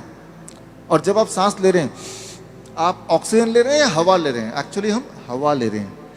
हमारी बॉडी ऑक्सीजन के लिए नहीं बनी, सिर्फ हमारी बॉडी हवा को लेने के लिए बनी। हवा में एक पार्ट ऑक्सीजन है, छोटा पार्ट वो भी। और जब ऑक्सीजन सिलेंडर लेते हैं तो मुख्यतः उसमें ऑक्सीजन ही होता है। हवा में नाइट्रोजन, बाकी चीजें भी, नाइट्रोजन होती है ज्यादा नाइट्रोजन। तो जबकि सिलेंडर में वो ऑक्सीजन ही होता है मोस्टली, और जितना ऑक्सीजन सिलेंडर लगाएंगे उतना निमोनिया बढ़ता जाएगा। तो वो एक तरह से ठीक नहीं कर रहा, थोड़ा बहुत आराम देगा शुरू में, बट वो अंदर से बीमार करेगा। हमारे जो कोविड सेंटर थे, तो हम देश का सबसे बड़ा कोविड सेंटर अहमदनगर में 1100 बेड वाला हमारा था। उसमें ना तो हमारे ऑक्सीजन सिलेंडर था, ना वेंटिलेटर था, ना दवाइयाँ थी। हम कैसे ठीक करते थे ऐसे पेशेंट को? आप क्या कर सकते हैं, अगर ऐसा किसी को देख रहे हैं सांसें नहीं आ रही हैं, एम्बुलेंस बुला रहे हैं, डॉक्टर बुला रहे हैं, वो सब ठीक है, लेकिन उस वक्त क्या करेंगे जब तक कि बाकी लोग नहीं आ रहे? एक बात याद रखिए, ध्यान से मुझे देखिए। अभी जब भी सांसें नहीं आ रही हैं, जब वो खड़ा रहेगा तो सांसों में तकलीफ ज़्यादा होगी। जब वो ऐसे बैठेगा जैसे मैं बैठा हूँ, सांसों में तकलीफ बहुत ज़्यादा होगी। अभी अगर आप में से कोई भी इस तरह से बैठेंगे, घर जाके बैठ के देखिएगा, तो एक अच्छा खासा इंसान भी सांस लेने में उसको तकलीफ होगी। जैसे मुझे भी अभी तकलीफ हो रही है सांस लेने में। सांस ठीक से लेना है तो नहीं, क्योंकि मेरा जो हार्ट है, हार्ट लंग्स के ऊपर है, लंग्स की कैपेसिटी मेरी कम हो गई। आप देखेंगे जिसको भी सांस की तकलीफ होता है, वो ना जाने क्यों वो ऐसा ही लेटा होता है ऐसा ही लेटा होता है वो। तो ये सांसों की तकलीफ को बढ़ाता है। तो पहले तो ऐसे पीठ के बल लेटने नहीं देना है। तो क्या करना है उसको, जैसे ही आप ये जादू करके देखिएगा, अगर कभी ऐसा मौका आता है तो। हम अपने पेशेंट को करते हैं हमारे हॉस्पिटल्स में, उसको ऐसे बिठा देते हैं। अब भी आप ऐसे अगर बैठे हैं, आप में से जो लोग ऐसे बैठेंगे, आप देखेंगे इसी वक्त सांसें एकदम से बड़ी अच्छी सी सांस आती है, खुल के आती है। ऐसे बैठेंगे तो खुल के आएगी, और जैसे जैसे पीछे जाएंगे आपकी सांसें अटकती जाएंगी। आप देखेंगे जो लोग सांसों के पेशेंट होते हैं, उनको वो ऐसे ही लेटे रहते हैं और कहते हैं सांसें नहीं आ रही। हम बोलते हैं ठीक से बैठ जाओ, अब आ रही है, हाँ आ रही है, आप घर जाओ आराम से।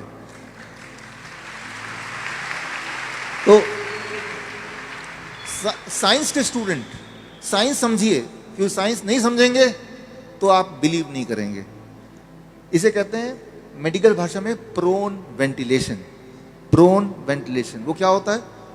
पेट के बल जैसे ही आप लेटते हैं तो आपका हार्ट नीचे है, लंग ऊपर है, लंग्स की कैपेसिटी 20% बढ़ गई है। इतना बढ़ने से ही पेशेंट की सांसें वापस आने लगती हैं। इस सांसों में एक आखिरी बात बताता हूँ, इमरजेंसी में जब ये भी काम नहीं करे तो एक बात याद रखिए, आपके ये जो एरिया है जहाँ मैंने अपना फिंगर घुमाया है, मुंह का एरिया, इसके पीछे छोटे छोटे रिसेप्टर हैं। रिसेप्टर मतलब स्विच, वो इमरजेंसी स्विच है। उसको ऑन करने से जिनको सांसों की तकलीफ है, वो सांसों की तकलीफ कुछ देर के लिए तो आराम मिल ही जाता है, फिर दोबारा ऑन कर दो, ऑन करते रहो फिर कुछ घंटों तक। तो वो स्विच कहाँ है? यहाँ है। ये स्विच कैसे ऑन होता है? बहुत ही आसान तरीका है। 200 रुपए का इतना छोटा पंखा आता है, आपने देखा होगा, बैटरी वाला। अच्छा। उस पंखे को ऐसे बिठा के जब 6 इंच दूर रख के पंखा चलाएं, उसकी हवा जब यहाँ लगती है, उस हवा से वो स्विच, रिसेप्टर बोलेंगे इसको, वो ऑन हो जाता है और एकदम से उसकी सांसें आने की जो एक होता है फिजियोलॉजी, वो बदलाव आ जाता है। अच्छा, एक आपने बोला कि अदरक वो हो गया उसके लिए, हार्ट के लिए, हार्ट के लिए, ब्रेन के लिए भी, ब्रेन के क्लॉट के लिए भी, हार्ट वो अदरक, अधरंग के लिए भी, हाँ है ना। ये तो हो गया कि इमरजेंसी ऐसे सामने बैठ गए। एक है इसको हील कैसे करना है? डाइट से। डाइट से हील करना है। डाइट क्या करेगा? Over a period of time काम करेगा, लेकिन उस वक्त उसको आराम देना है। उस वक्त आराम देने के बाद यही सिंपल डाइट, DIP डाइट। हाँ। और आप बता रहे थे कि जिसको कैंसर है उसको पत्ते ऐड करने हैं अपनी वेट के आधे। अगर वो 80 किलो है तो 40 ग्राम।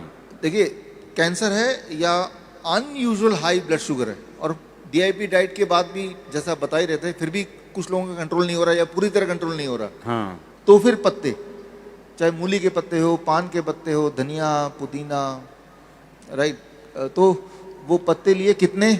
आपके बॉडी के वेट का आधा। मेरे बॉडी का वेट है 70, तो 70 का आधा 35 ग्राम। 35 ग्राम। हाँ, लंच से पहले चबा चबा के खा लिया। मतलब वो सलाद खाना है? उससे पहले, सलाद से भी पहले पत्ते खाने हैं, हाँ, फिर सलाद खाना है, हाँ, फिर खाना नहीं खाना। अब ये डिपेंड करता है कि कैंसर का पेशेंट अगर है, बहुत पेन में है, तो खाने को हम बंद, थोड़ी देर के लिए खाना बंद। अगर फर्स्ट स्टेज कैंसर है, सेकंड स्टेज कैंसर है, फिर खाना खाए, तो फिर खाना खा सकता है। हाँ। पर ये पत्ते और सैलड खाने के बाद, पत्ते पहले खाना है, फिर सैलड, उसके बाद खाना। और एक दिन में ग्रीन और रेड जूस मिक्स करके पीना है, एक गिलास। या तो मिक्स करें, या एक दिन ग्रीन एक दिन रेड कर लें, अलग अलग कर लें। पत्ते लंच में भी और पत्ते डिनर में भी। ये जो पत्ते हैं, याद रखिए, ये दवा है। पत्ते जब आप लेंगे, एक दिन करके देखिए, कोई अगर इंसुलिन डिपेंडेंट पेशेंट हो, जो इंसुलिन लेता हो, अगर कहीं ये वार्निंग है, वो ये पत्ते ऐड कर दिया DIP डाइट में, तो उसकी मजबूरी होगी पहले 3 दिन के अंदर ही उसके इंसुलिन को कम से कम कम करना पड़ेगा। 40% मजबूरी हो जाएगी, उसको बार बार देखना पड़ेगा, नहीं तो बहुत नीचे चला जाएगा इंसुलिन उतना ही ले तो कैंसर के पेशेंट की बात कर रहे हैं हम। कैंसर के 2 चीजें हैं, एक तो है कि धीरे धीरे ठीक कैसे करें, दूसरा है इमरजेंसी में क्या करें। मान लो उसको दर्द आ गया, कैंसर के पेशेंट को पेन की सबसे ज्यादा दिक्कत होती है, राइट। ऐसा दर्द कि जो सह ना सके, ऐसा दर्द जो मॉर्फिन से भी वो ठीक ना हो पाए, उसको क्या करना है? अभी आपको मैंने हॉट वाटर इमर्शन का दिखाया था, वो टप वाली वीडियो दिखाना फिर से। हाँ, वो टब वाली वीडियो जो दिखाया था, वो सिर्फ और सिर्फ किडनी पेशेंट के लिए नहीं है, वो कैंसर पेशेंट के लिए भी है। वो भी इसमें बैठ सकते हैं, वो भी इसमें बैठ सकते हैं। लेकिन एक बात जो आपने बोली थी, गरीब लोग क्या करेंगे? हाँ, जो हॉस्पिटल नहीं आ सकते वो क्या करेंगे? उसका इंतजाम भी कर लिया हमने, उसका जुगाड़ कर लिया। घर में आपके जैसे लोगों ने ये सुन के घर जाके किस तरह से अपना जुगाड़ किया, गरीब से गरीब आदमी, टब बना लिया उन्होंने। हाँ, और कैसे बनाया? वो होममेड वीडियो, प्लीज दिखाएं होममेड वाला वीडियो। ये देखिए, ड्रम के अंदर। अच्छा, ये भी काम कर रहा है। ओह वाह। पर इसमें गले तक पानी नहीं आ रहा। कोई बात नहीं। अच्छा, छाती तक आ रहा है। 2.5 घंटे बैठ जाएगा वो। अच्छा, ठीक है। हाँ, थोड़ा ज्यादा बैठ जाएगा वो। ये किडनी के पेशेंट हैं, और सेम कैंसर पेशेंट भी इससे। Cancer patient, kidney patients. ये फ्रिज को दरवाजा निकाल दिया, फ्रिज का। अच्छा। 2000 रुपए का फ्रिज, हाँ, सेकेंड हैंड, दरवाजा निकाल दिया। तो ये बाथरूम में इन्होंने एक दीवार लगा दिया, गर्म पानी तो आता ही है, तो हाँ और आराम से बैठे हैं। ये इंजीनियर साहब हैं, इन्होंने खास पूरा पोर्टेबल बना दिया, कहीं भी लेके जाओ। अच्छा। हाँ, फिर उसमें बैठ जाओ, बच्चे को बिठाओ, बड़ों को बिठाओ। और आप कह रहे थे कि जिसकी बॉडी में सिस्ट है, जिसकी बॉडी में मान लो हड्डियों का पेन है, सर्वाइकल है, वो भी इससे हील होता है? वो भी इससे हील होगा। अगर सिस्ट है या पेन है सिस्ट की वजह से, या जिसको हिप पेन है, जिसको हाँ। नी पेन है, वो भी हील होता है? बॉडी में कहीं भी पेन हो तो वो हील हो जाता है। 1 घंटा बैठना है उसको? उसको 1 घंटा, डायलिसिस की तरह 2 घंटे नहीं बैठना? डायलिसिस के 2 घंटे नहीं बैठना, 1 घंटे से अच्छा खासा हील होता है, दर्द कम होता है। सिंटेक्स का जो टैंक है छत में, उस सिंटेक्स टैंक को आधा निकाल दिया, काट दिया, अच्छा। और काट के उसको बना दिया। तो पैसे की जरूरत नहीं है ठीक होने के लिए, थोड़ा दिमाग की जरूरत है बस। और देखो, कोई महंगा काम नहीं, अपने घर च बन जाने हैं। और सुनो मेरी गल, ये सिर्फ आप लोगों के लिए नहीं है, आपके मोहल्ले में लोग हैं, किसी भी धर्म के हों, किसी भी जाति के हों, उनको बताओ, आपका काम है ये, उनको ब्लेस करना है आपने भी। एक बात आपको समझना होगा, हेल्दी रहने के लिए अगर कोई सोचे कि पैसे की आवश्यकता है तो वो नहीं, मैं मानता। हेल्दी रहने का अधिकार गॉड ने सभी को एक बराबर दिया हुआ है। आमीन।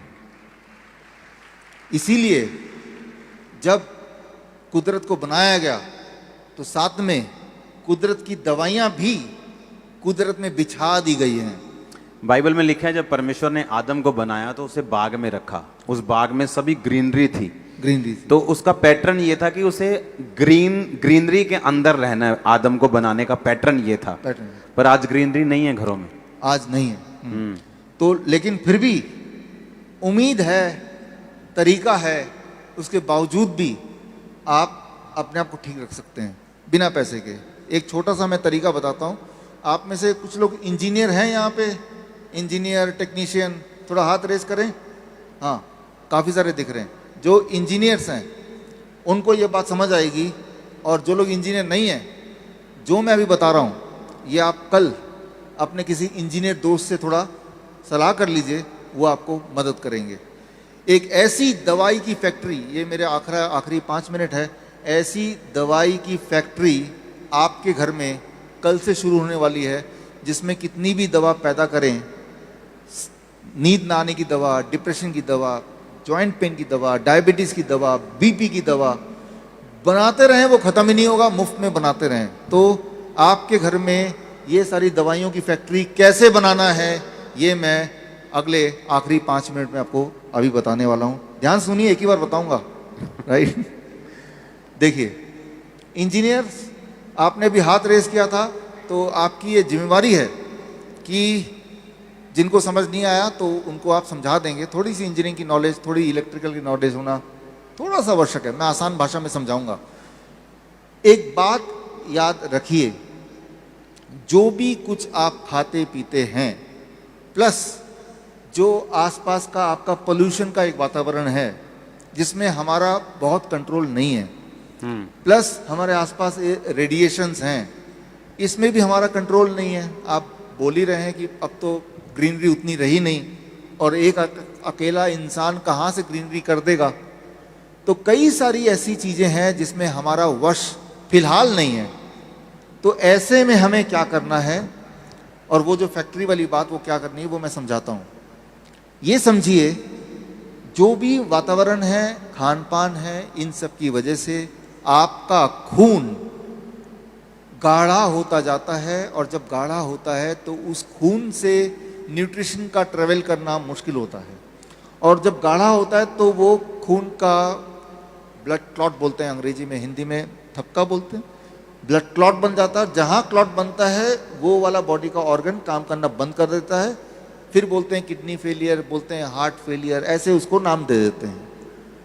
अब वो जो क्लॉट है, खून का थिक होना, यही सारी बीमारियों का जड़ है। खून अगर आपका मोटा ना रहे, थिक ना रहे, तो सारी बीमारियां ठीक हो जाएगी। सवाल यह है कि खून को पतला या नॉर्मल कैसे करना है। उसका एक तरीका मैं बताता हूं, वो तरीका आपको समझना होगा। इस वक्त जैसे मैं बैठा हूं, आप बैठे, मैं इधर बैठा हूं, तो मेरे आसपास बहुत सारे इलेक्ट्रिकल फील्ड हैं और मैंने जो खाया उल्टा सीधा मान लेते हैं, उन सबको मिला जुला के मेरे बॉडी के अंदर इस वक्त और आपके बॉडी के अंदर भी एक वोल्टेज, एक इलेक्ट्रिकल वोल्टेज डेवलप हो गया है। जैसे बैटरी के अंदर वोल्टेज होता है, आपकी बॉडी भी एक वोल्टेज डेवलप कर देती है। वो वोल्टेज बॉडी में कितना होता है, फॉर एग्जाम्पल मैंने नापा था कल 0.245 वोल्ट। इंजीनियर समझेंगे इसको, 0.245 वोल्ट कैसे नापेंगे? वोल्ट मीटर से नाप सकते हैं। तो सुनी सुनाई बात नहीं, वोल्ट मीटर खरीदिए, 2-2.5 हज़ार का आता है, आप नाप लीजिए आपके बॉडी का वोल्टेज कितना है, 0.245 वोल्ट या 0.3 वोल्ट। अगर इसको आप 0 वोल्ट कर दें तो आपकी नींद अच्छी आना शुरू हो जाएगा, डिप्रेशन चला जाएगा, डायबिटीज़, वो जो डाइट नहीं भी कर पाते उनकी डायबिटीज़ ठीक होने लगेगी, हालांकि डाइट करना चाहिए आपको। और अगर जोड़ों में दर्द है वो ठीक होने लगेगा। तो बॉडी का जब खून पतला होगा तो हार्ट डिजीज़ भी ठीक होने लगेगा। सिर्फ एक चीज़ करना है, आपको अपने बॉडी का वोल्टेज कितना कर देना है? 0, 0 करना है। बॉडी के वोल्टेज को 0 कैसे करें, ठीक है ना? तो अगर कर दिया तो सारी बीमारियों का प्रॉब्लम ही खत्म। तो आपको अपने घर में एक फैक्ट्री तैयार करनी है जो आपकी बॉडी की वोल्टेज को 0 रखे। मैंने अपने घर में कर दिया है। कैसे किया मैंने अपने घर में? उसका वीडियो, इलेक्ट्रिकल एक वीडियो है, दिखाइए जरा सर। अच्छा, ये नहीं, इसका अगला वाला। अभी जो मैं यहाँ बैठा हूँ तो मेरे आसपास यहाँ पे एसी है, यहाँ पंखा है, मोबाइल है, वाईफाई है, बहुत सारे गैजेट्स हैं, इलेक्ट्रॉनिक गैजेट्स हैं, जिसकी वजह से मेरे बॉडी के अंदर इस वक्त इलेक्ट्रोमैग्नेटिक फील्ड एक पूरा तैयार हो गया है और एक पोटेंशियल वोल्टेज मेरे बॉडी में डेवलप हो रहा है। कितना वोल्टेज मेरे बॉडी में डेवलप हो रहा है उसके लिए ये जो मल्टीमीटर है, मल्टीमीटर से मैं चेक कर रहा हूँ। मल्टीमीटर का एक छोर मेरे हाथ में, दूसरा छोर यहाँ पे अर्थिंग पे लगाया हुआ है और आप देख रहे हैं मेरे बॉडी में इस वक्त जो वोल्टेज है दैट इज़ 243, 249। ये फ्लक्चुएट होता जा रहा है मेरा वोल्टेज जो बॉडी में इस वक्त है। ये वोल्टेज बड़ा खतरनाक है।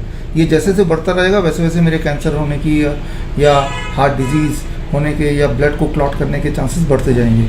तो ये ऐसे ही बना रहा तो हम चाहे बाकी कितनी भी अच्छी एक्सरसाइज कर लें या अच्छा खाना खा लें तो ये हमें बॉडी में डैमेज करता रहेगा। तो इसके लिए हमें क्या करना है, ताकि ये जो वोल्टेज मेरे बॉडी में, ये वोल्टेज को ख़त्म करना है, इसको 0 करना है। इसको 0 करने के लिए आपको एक टूल तैयार करना पड़ेगा। इसका नाम है, इसे बोल सकते हैं अर्थ थेरेपी। अर्थ थेरेपी देखिए ये रहा मैंने तैयार किया अपने लिए कि जब भी मैं ऑफिस में बैठता हूँ या जब भी मैं बैठूंगा तो मैं इसके ऊपर दोनों पैर रख दूंगा। अब मैंने जूते पहने हुए, अब देखिए अगर मैं दोनों पैर ऊपर रख देता हूँ, दोनों पैर ऊपर रखने के बाद क्या यहाँ पे कोई बदलाव आता है? यहाँ कोई बदलाव नहीं आया। दोनों पैर, एक पैर रख दिया, दूसरे पैर पे रख दिया, there is no change in it, right. लेकिन अगर मैं अपने जूते उतार देता हूँ, ये देखिए मैं जूते उतार रहा हूँ, जूते उतार के अब मैं रखने जा रहा हूँ। अब आप ऊपर भी दिखाओ और दोनों एक साथ दिखने चाहिए, मेरे पैर रखते हुए भी और ये भी नंबर्स दिख रहा, नंबर भी साथ में और पैर भी। अब ये पैर रखा, आप सिमल्टेनियस देखिए, जैसे ही मैंने पैर रखा ये मैंने अर्थिंग टूल पे, अर्थ थेरेपी पे, और ये 0 हो गया। इस वक्त मेरी जो वोल्टेज है दैट इज 0 0 0 0 0, राइट। यानी कि पूरे दिन भर में अभी तक मेरी वोल्टेज रहती थी 0.245 246 डिपेंडिंग ऑन की आसपास के कितने सारे इक्विपमेंट थे। लेकिन अब मैं चाहता, अब मैंने पैर हटा लिया, हटाते ही अब देखो दोबारा से मेरे बॉडी में वोल्टेज जनरेट हो गया। तो ये जो अर्थिंग टूल है, ये अगर आप अपने बना लें घर पे, और जब ऑफिस में जब भी काम कर रहे हैं, घर पे जब बैठते हैं, इस तरह से आप अगर बैठते हैं तो ये दोबारा से ऑन करना पड़ेगा।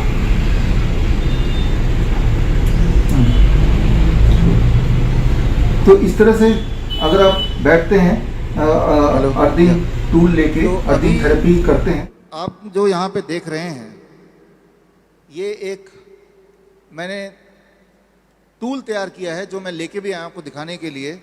और ये अपने घर में अगर आप तैयार कर लें तो आपका बॉडी का वोल्टेज 0 रहेगा। और अगर लगातार 0 रहे, मान लो फॉर जितनी देर आप सो रहे हैं उतनी देर, तो अगले दिन जब उठेंगे, जिनके जोड़ों में दर्द रहते हैं, अगले दिन उठने के बाद पूछिए अपने आप से जोड़ों में दर्द है क्या, तो कम से कम 20-25% जोड़ों का दर्द कम होगा। नींद कैसी आई, पहले से आपको बेहतर लगेगा। डिप्रेशन पहले से बेटर फील होगा। अच्छा, तो ये टूल कैसे बनाना है, कैसे काम करता है, 1 मिनट मैं लेता हूँ इसको और समझा देता हूं आपको। आप देखिए इसको, ये एक कपड़ा है, टॉवल है छोटा सा, और इसमें तार मैंने सिल दिया है, सिंपल तार सिल दिया, कॉपर तार, राइट, कॉपर का तार जो इलेक्ट्रिक तार मिलता है दुकान से, सिल दिया है। सिल के, और इसका तार का दूसरा हिस्सा ये बहुत लंबा है, इतना लंबा है कि मेरे घर के जहां मैं रहता हूं ऑफिस का सेकंड फ्लोर से वो तार मैं नीचे तक ले जा सकता हूं, तार नीचे तक जा सकता है। और नीचे तक जाने के बाद उस तार को जमीन के नीचे मैंने 1 फीट गाड़ दिया है अंदर, ठीक है ना। और इसको मैंने यहां पे जहां मैं ऑफिस में बैठता हूं, यहां मैंने नीचे रख दिया है। अब मैंने ये सॉक्स पहना है, लेकिन ऑफिस में जब बैठूंगा तो सॉक्स उतार देता हूं, जूते भी उतार देता हूं। उतार के अब जैसे ही मैं पैर इसमें रखूंगा, इलेक्ट्रिकल इंजीनियर कल करके देखिएगा, रखते ही मेरे बॉडी का वोल्टेज 0 हो जाएगा, सबका, मेरा नहीं सभी का। अब अगर ऐसे ही मैं रोज 8 घंटे ऑफिस में बैठ के काम करता हूं तो मेरे पैर, मेरा वोल्टेज 0 वोल्ट, लेकिन बाकी लोगों का वोल्टेज जितना मैंने आपको दिखाया। तो 0 कैसे हुआ? अर्थ से, जमीन से इलेक्ट्रॉन, साइंस के स्टूडेंट समझें, इलेक्ट्रॉन एक्चुअली बॉडी के अंदर जाते हैं, सही में जाते हैं। और जब इलेक्ट्रॉन बॉडी में जाएगा तो बॉडी का वोल्टेज वही हो जाएगा जो हमारी पृथ्वी का वोल्टेज है, 0 वोल्टेज।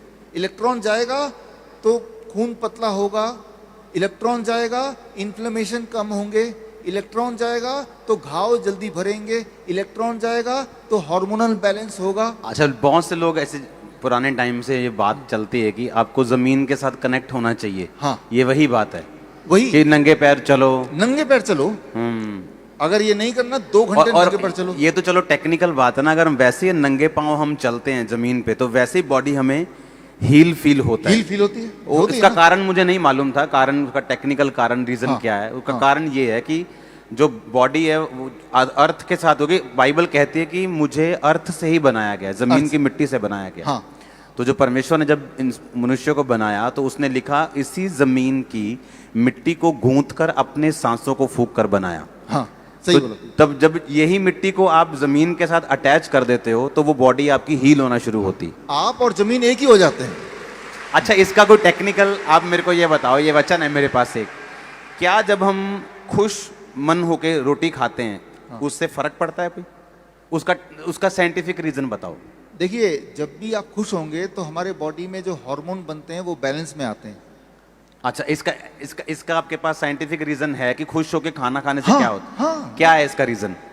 जब भी आप खुश होंगे तो डाइजेस्टिव एंजाइम्स वो बनना शुरू हो जाएगा अपने आप बॉडी बनाती है, बॉडी ट्रिगर करती है। अच्छा, डाइजेस्टिव एंजाइम बनेंगे तो जो आप खाएंगे वो डाइजेस्ट हो जाएगा। जब आप गुस्से में होते हैं तब कभी मत खाइए। अच्छा, खाना नहीं चाहिए, क्योंकि तब बॉडी के डाइजेस्टिव एंजाइम ऐसे हो जाएंगे, तैयार नहीं है। आप खाएंगे तो वो एसिडिटी होगी। अब देखो, जो बाइबल लिखी गई है वो तब कोई लैब्स नहीं होती थी, चीजें नहीं होती थी।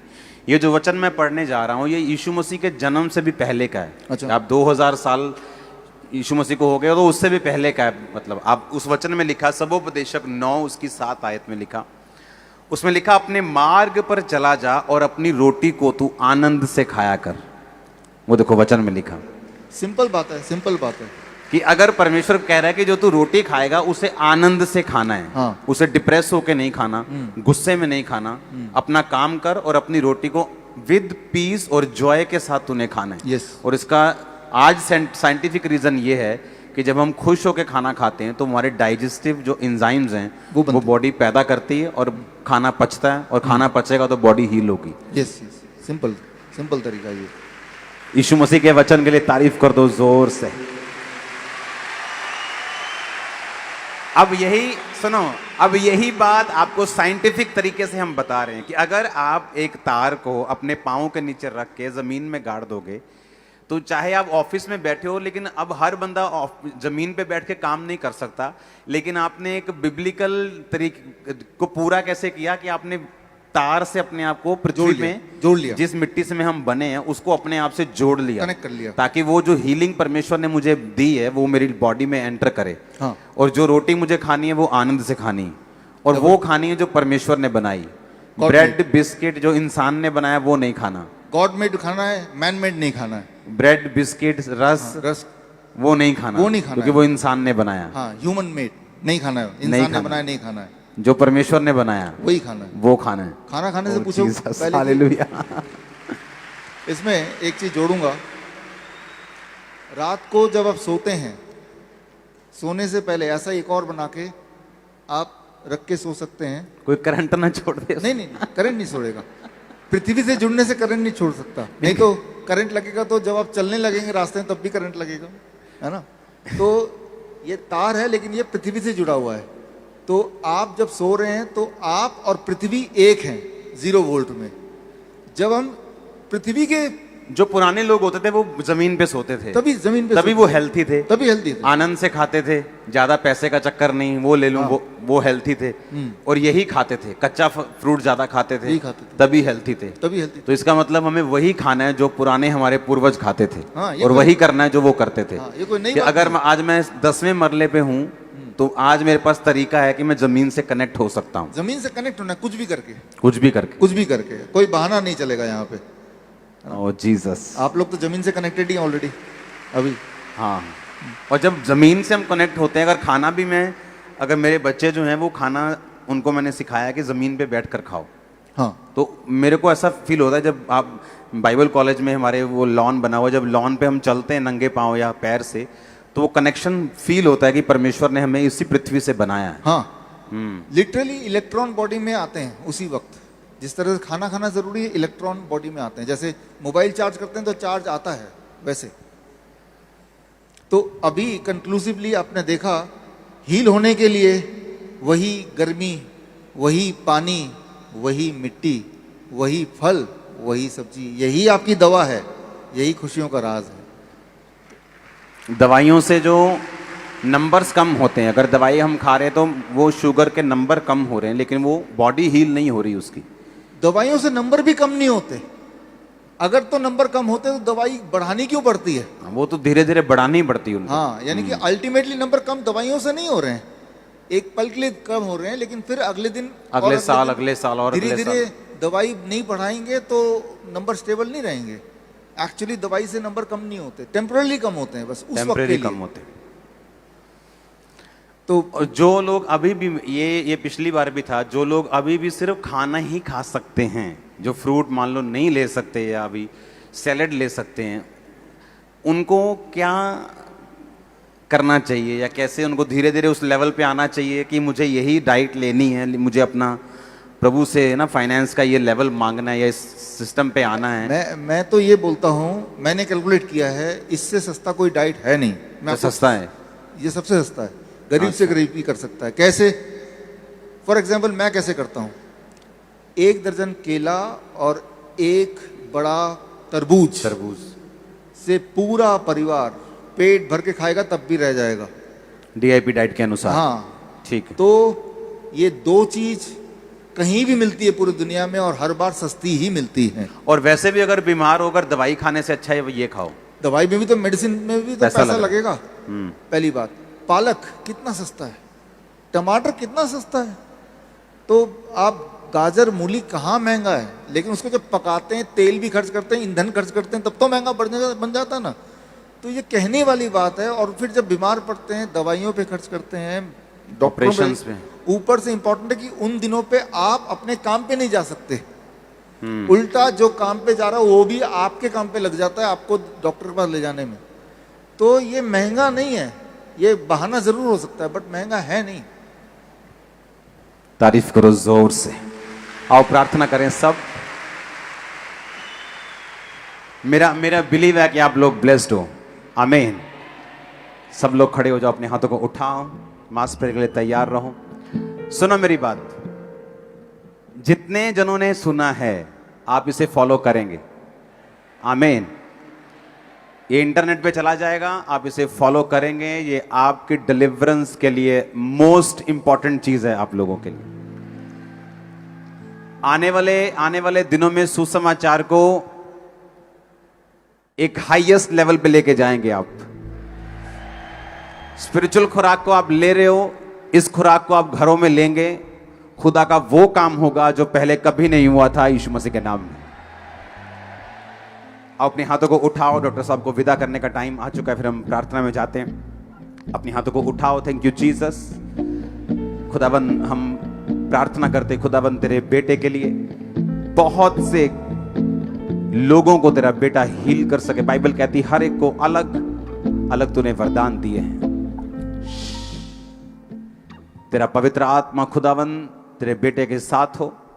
बहुत से लोग इनकी टीचिंग से, उन चीजों से जो बिब्लिकल हैं खुदाबंद, लेकिन इंसान भूल गया। ये वही तरीके हैं जो बाइबल में लिखे, जो वही तरीके जो तूने बनाए हैं खुदाबंद, कि वही चीजें जो आपने आदम के लिए बनाई थी, हम इनको फॉलो कर सकें, इन पे चल सकें और बरकत को पा सकें। जितने लोग आज सुन रहे हैं फॉलो करें, डिलीवर हों और हील हों। प्रभु यीशु मसीह के सामर्थी नाम में हम मांगते हैं। मेरा बिलीव है कि हम फिर डॉक्टर साहब को बुलाएंगे और उस दिन जल्दी आएंगे और टेस्टिमनीज भी लेंगे DIP डाइट की। God bless you all.